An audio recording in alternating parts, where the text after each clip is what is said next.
Hello. Today, getting a bit more serious than last episode, but I'm still going to be telling you why your team's going to be garbage at everything they try to do in the future. Today, I will be talking about the top 3 most coveted free agents or soon-to-be free agents for the 2018 off-season, being LeBron James, Paul George, and Chris Paul George. I will be talking about Kawhi, but I'll be doing that another day. I haven't really had the time to knuckle down and kind of consider where he's actually going to go and why he would go wherever he does. So I'll address that another day. Let's get straight into it though. Let's start with Chris Paul. Chris Paul's 33 years old. He will be seeking a 5-year max contract from the Houston Rockets. That's our baseline. That's what we're working with. A 5-year max for Chris Paul means a sum of $205 million over 5 years. With his final payout in 2023 being $46.7 million. Wow. Just this season, the payroll for the Houston Rockets was at the salary cap, $120 million. That's got a lot of implications if Chris Paul's seeking a max contract. The implications of him getting a 5-year max mean probably losing Trevor Ariza, who would possibly go to Golden State. Because he'll be after some rings and Golden State would be his best opportunity. Possibly losing Clint Capella, who will be seeking a max contract himself when he enters restricted free agency next year. And for those who don't know, restricted free agency, that means a player can be signed to an offer sheet by a team that they're not currently on, but the team that they are currently on will always have the right to match the offer and keep the player. And what I mean by offer sheet is that an offer sheet is a minimum contract duration of 2 seasons of any amount that an opposing team wishes to offer.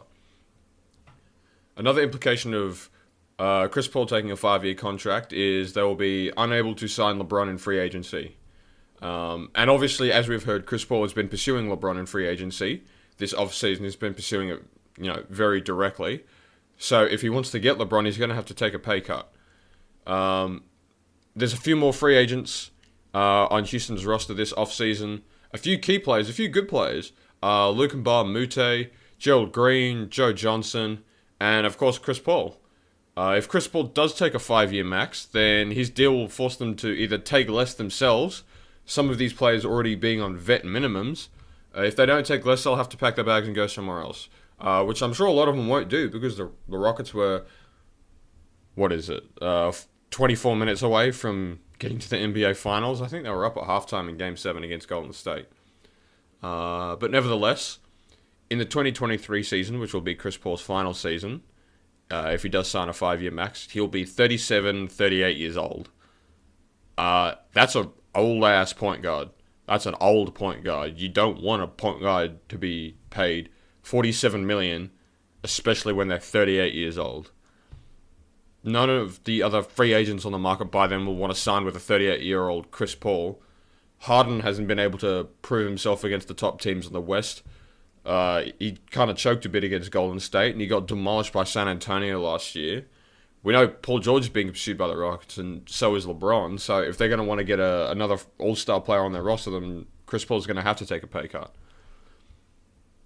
Plus, no other team in the league will possibly consider giving Chris Paul a 5-year deal. No way. Houston will definitely not want to offer him more than a 3-year deal at max money.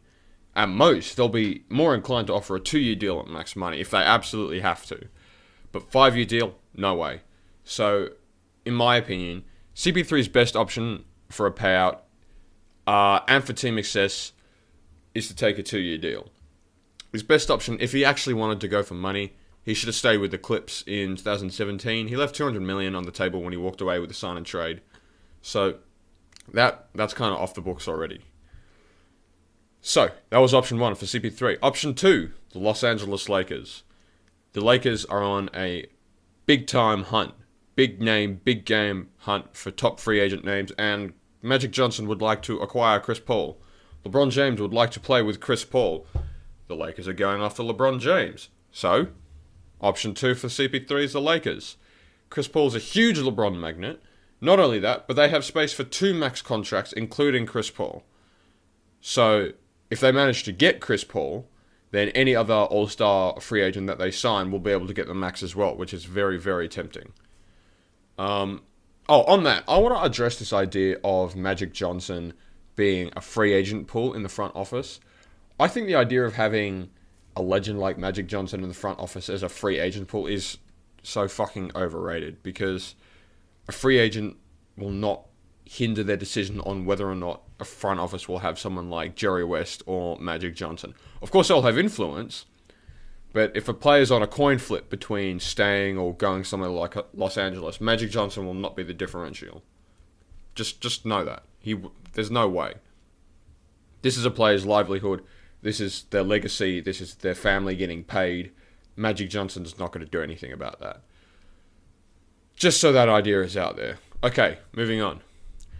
The front office will be more than willing to get Chris Paul as the main point guard over Lonzo. Lonzo is a tradable asset for the Lakers. They're willing to part with him in a Kawhi Leonard acquisition. We know that. We know he's been offered. But the problem is that if Chris knows LeBron will not be coming to the Lakers, although that'll be tampering if they agree over text or whatever, let's fuck over LA. But anyway, if Chris knows that LeBron's not coming to the Lakers, then I think there's pretty much 0% chance he goes to the Lakers. So it'll be all stuck on LeBron's decision. If he does end up doing it and LeBron doesn't go, then he'll be grumpy. The Lakers will be stuck with a maxed out, grumpy, old Chris Paul. And Chris Paul by himself, even at his current age, will not take the current Lakers to the playoffs. No way. The West is too good. The Lakers right now, okay, they're decent, they're young. But compared to the rest of the West, the top 9, 10 teams, they're garbage, okay? They've got Zoe, they've got Kuz, they've got Brandon Ingram, they've got Josh Hart. They will never be a playoff team. Just those four, having developed into older players, will never be a playoff team, especially with the level of competition in the West at the moment. Not only that, but, Luol Deng is one of the top 3 worst contracts in the NBA. And the Lakers want to get rid of him. So, one of those young pieces will have to go if Luol Deng has to go. That's option 2, Chris Paul to the Lakers. Option 3, that's difficult. Let's look at what Chris Paul wants. Chris Paul wants a ring. He really wants a ring. He wants a team-fracturing contract, which will make it difficult to win. So what does he really want? You have to pick one. With those in mind, not the Celtics, not the Timberwolves, because they don't have the assets that the Rockets would want in a sign and trade. Couldn't go to the Warriors. The Spurs are... they're not in a great spot right now with Kawhi. The Cavs are in a bad spot. You want a winning team with space for a max contract that isn't Philadelphia, because Ben Simmons is a 6'10" Chris Paul with 0 jump shot. So, I propose to you, option 3 for Chris Paul is a 1-year deal with the Utah Jazz and then max extension for 2019. That's right, Utah Jazz for Chris Paul, 2018. Put it in your books, put it in your records. That's where I think he should go. Chris Paul, Donovan Mitchell, Jingles, Rudy Gobert. That is a contender. That's going to compete with Golden State, in my opinion. Especially Donovan Mitchell will be the best player on the team. Next season, season after, maybe. Donovan Mitchell's a beast. Chris Paul and Donovan Mitchell together will be the 3rd best backcourt combined in the league. They'll be better than Dame and CJ. They'll be better than Wall and Beal. They'll be better than Teague and Butler. The Jazz will be a very, very, very good defensive team with these guys. Chris Paul, best defensive point guard in the league? Probably not. He's up there though. Top 5 probably for defensive point guards. Rudy Gobert, best defensive center in the league? Yeah, it could be debatable. He just won Defensive Player of the Year after all. The good thing about Chris Paul going to the Jazz is that he can kind of take a backseat on scoring with Donovan Mitchell, who will be kind of James Harden light with, big buckets, big scoring, some 40-point games, while Chris Paul can continue 15, 18 points, 8, 9, 10 assists a game. Couple of steals, sounds good to me. The difference between James Harden and Donovan Mitchell, in my opinion, is that Donovan Mitchell has that Mamba mentality, my dude. He's got the Mamba mentality, I'm telling you he does. He took out the big 3 in OKC.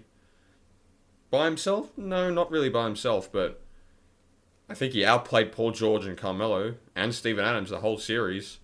Westbrook in half the games. For a rookie, that's pretty good. And he is a rookie. He is the rookie to come second in Rookie of the Year voting. That's the most important thing. The Jazz with Chris Paul and the remainder of the Jazz roster next year, there'll be prime time to knock off Golden State as Clay and Draymond explore free agency and seek big money in 2019. They could be content with 3 or 4 rings, being Clay and Dray. They could be like, we've won our handful of rings, let's go get big money. Problems with Utah, though. It's well documented and well known that Utah has zero nightlife. Zero? How could you be a city with no nightlife? Well, I live in Sydney, so I would know. Chris will be 34 next year, and the Utah Jazz might not want an old point guard, so that'll be a risk that the Jazz may or may not be willing to take, especially when they've got a budding star like Donovan Mitchell and Grayson Allen.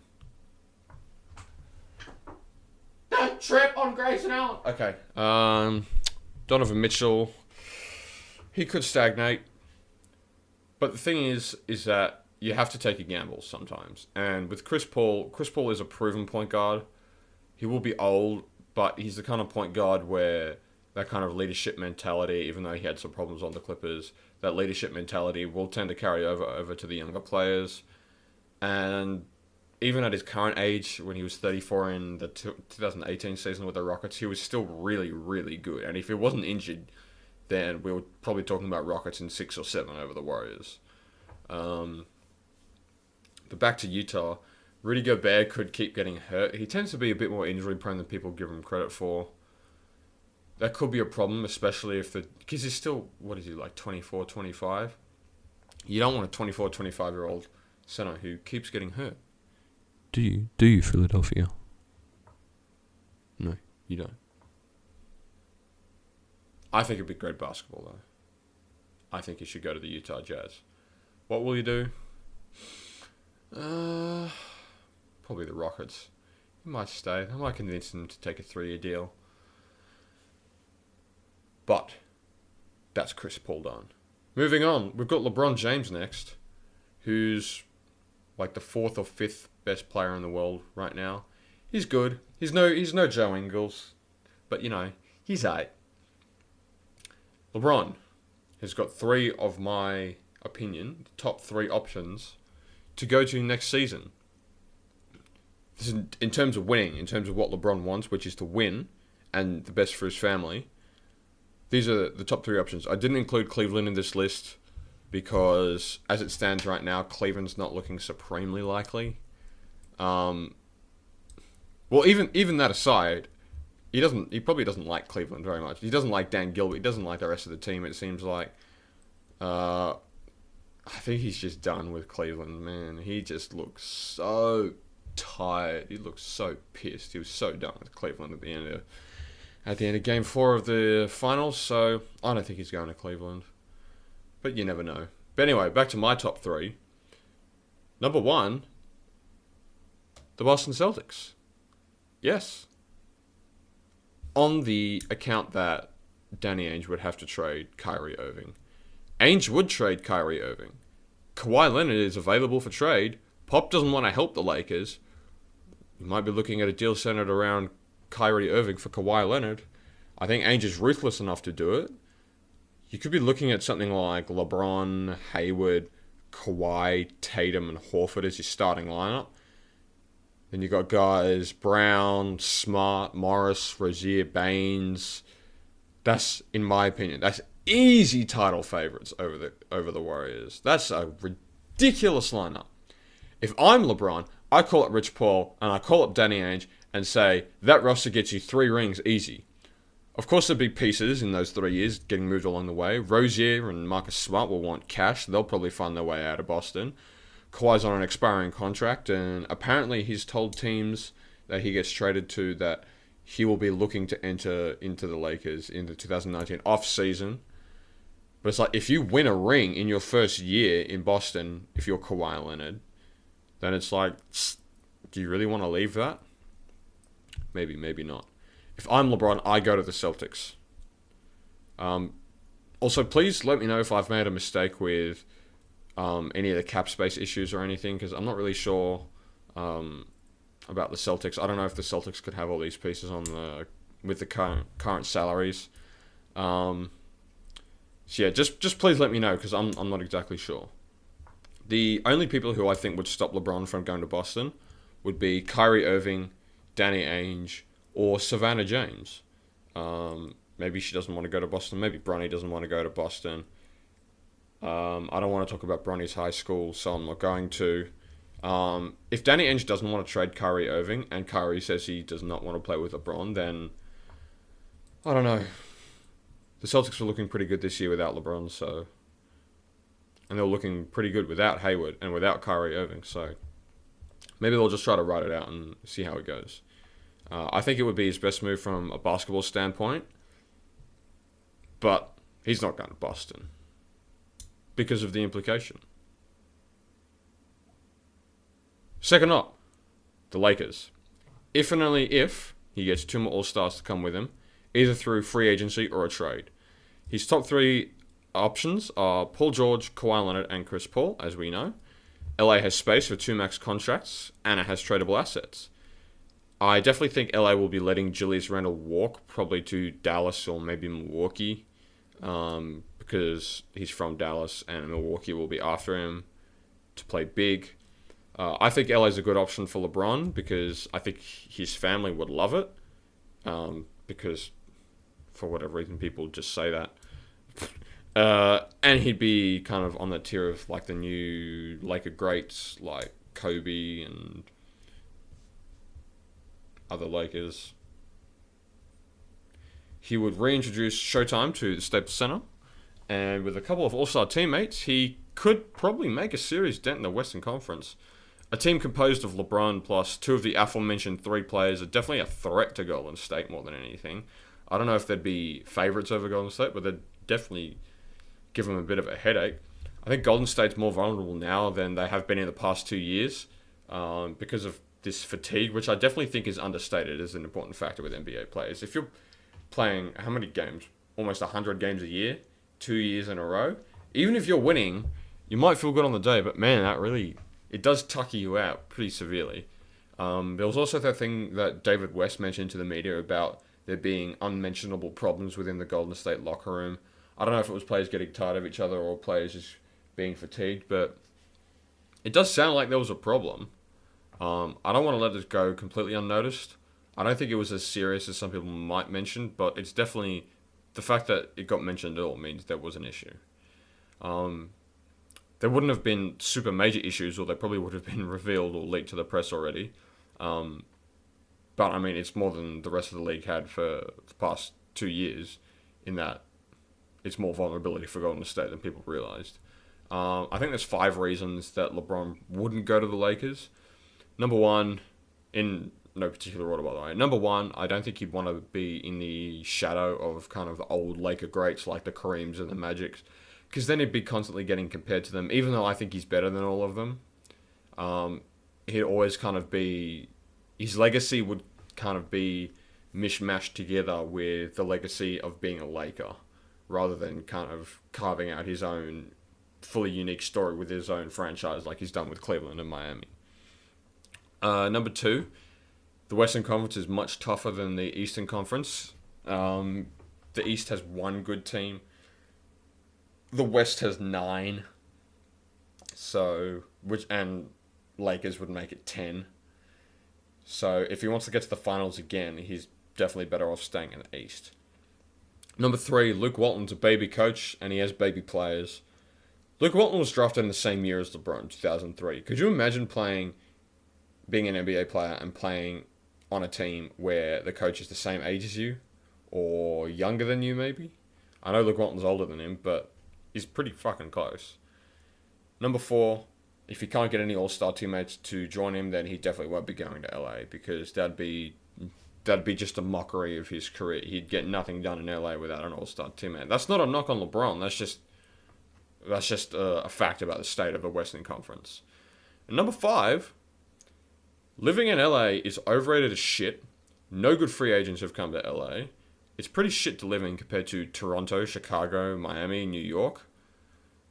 So it's not really like an amazing city to live in. If you're talking about just living in the actual district of LA. If you're talking about his house in Inglewood, that's good. Stay over there. Don't play for the Lakers, LeBron. Now, the last stop, and I think is the most ignored and possibly the most fun option. If this actually happens by the 4th of July, I will be so ecstatic and I will be so far up my own arse for having called it. The Pelicans. There's a bunch of reasons why LeBron would want to go to the Pelicans, go to New Orleans. He gets to play with Anthony Davis and Drew Holiday, who are both fantastic players. He wouldn't play with Rondo because Rondo would rather commit seppuku than play with LeBron's bitch ass. New Orleans is jazzy, and everyone knows LeBron is a huge homosexual and a huge fan of the Mardi Gras. He would show up on floats. Everyone knows this. It's basically the most important thing in LeBron's career. Another reason why he might want to go to the Pelicans is that he'll be able to sit behind AD, rather, when AD takes the reins as the best player in the league, which he will, probably by 2020, if not, maybe a little bit after. I think Mirotic is underrated. I think Mirotic is a beast, and I think Mirotic is a perfect partner for LeBron at the 4. He's a shooter like K-Love, who would work well with LeBron. Although instead of Tristan Thompson being the center, it's now the 4th best player in the league and the best defensive power forward in the game since Tim Duncan. Being Mirotic, not Anthony Davis. Mirotic is the best defender in the league. But there are a couple of reasons why he wouldn't want to go to New Orleans. The cap space. DeMarcus Cousins will be wanting a max contract after having just torn his Achilles. That's never really good if you're wanting to return to a franchise and they're kind of hesitant to sign you, because players take notice of that. And they think, well, if they're not going to re-sign him after he's just put up a big season for them, why would they want to re-sign me once my contract ends? That's one reason. Another reason, Rajon Rondo. If Rondo wants to stay, the Pelicans probably like Rondo. If Rondo wants to stay, he hates LeBron. He despises LeBron. So why would he want to do that? It's a good question. New Orleans is also a smaller market, and the bench is pretty rubbish. Tony Allen, who doesn't even play. Ian Clark, Solomon Hill. Not great. So, where do I actually think he'll go? Cleveland. Not Boston. Not Spurs after Kawhi wants out. Pop might retire. Not Golden State. In all honesty, in terms of what he wants, he's got a pretty shit selection. He wants chips. He wants his family to be happy, and he wants to not be in Golden State. The Lakers seem likely, but it could be in 2019 after opting in for one more year in Cleveland. Sixers maybe, but I reckon it wouldn't work basketball-wise. I don't know. I wouldn't put money on any city because I'd probably definitely be wrong. I mean, nobody thought he was going to Miami in 2010. He could come to Minnesota. Yes.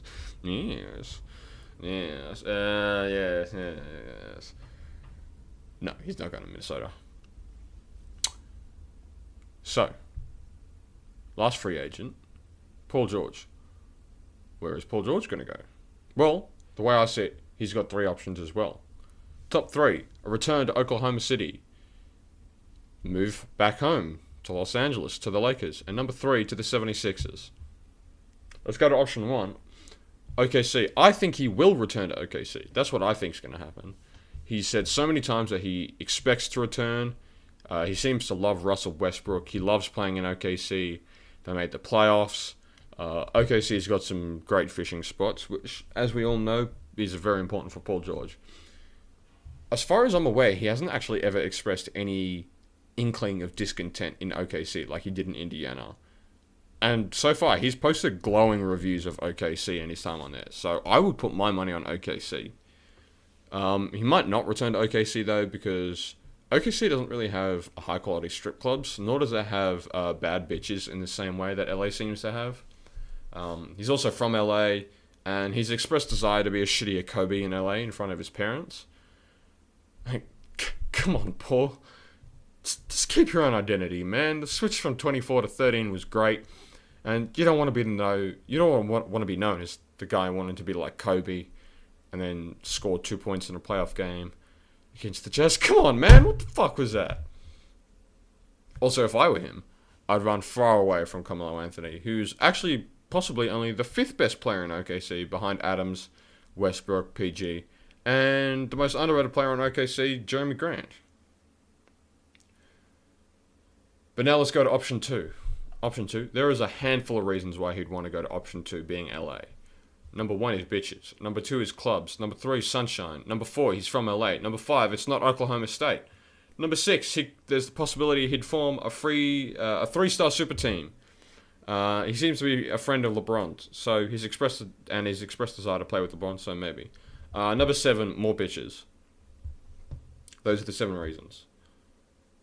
Now, in all seriousness, though, part 1 of Paul George's 3-part documentary about his free agency decision just got put out this morning.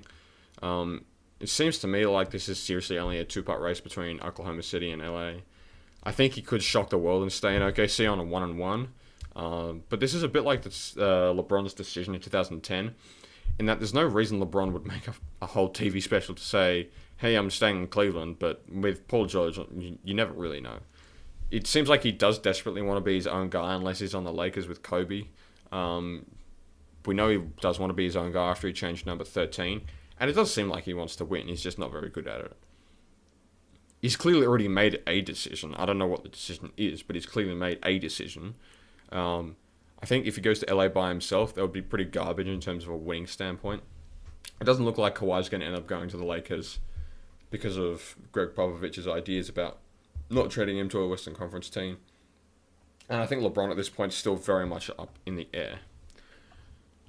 The final option for Paul George, in my opinion, is the Philafuckers, the 76ers. I think this is the best basketball fit purely for Paul George. If he plays in a lineup with Simmons, Fultz, Covington, PG, and then Embiid, you've got Redick there as well, McConnell, Saric, who's a fucking beast. I think the 76ers would be a phenomenal fit basketball-wise. Another reason they want to go to the 76ers, they have the space to sign him.